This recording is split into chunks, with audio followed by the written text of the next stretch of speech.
Urge, Moscou remet une note aux Pays-Bas protestant contre l'expulsion de 4 Russes. La Russie se dit prête à effectuer ses transactions avec l'UE en euros. La Russie et l'UE pourraient passer aux transactions en devises nationales, dont l'euro, a récemment déclaré le vice-ministre russe des Finances.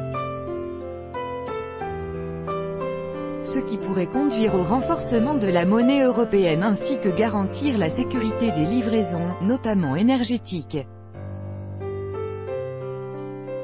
La Russie considère l'utilisation de l'euro dans son commerce avec l'Union européenne comme première étape de la dédollarisation, a déclaré aux journalistes le vice-ministre russe des Finances Vladimir Kolitchev.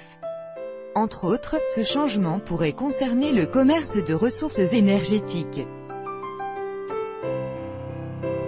Nous croyons qu'au moins comme première étape, l'option principale que nous pouvons réaliser à court et à moyen terme est de passer aux devises nationales, dont l'euro, dans les règlements avec nos partenaires de l'UE, y compris pour les livraisons de nos ressources énergétiques, a-t-il expliqué.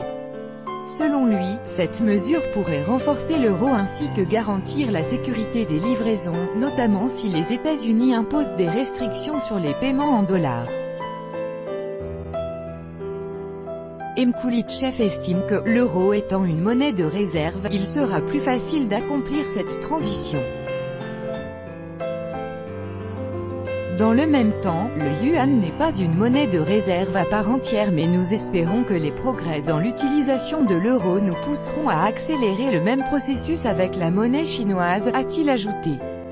Pour rappel, le 4 octobre dernier le ministre russe des Finances avait admis l'éventualité de mesures d'incitation afin de faire passer les sociétés publiques russes au paiement en roubles et en devises nationales de leurs partenaires. Il avait précisé que les pays européens pensaient d'ores et déjà à renoncer à la monnaie américaine dans leurs échanges avec la Russie.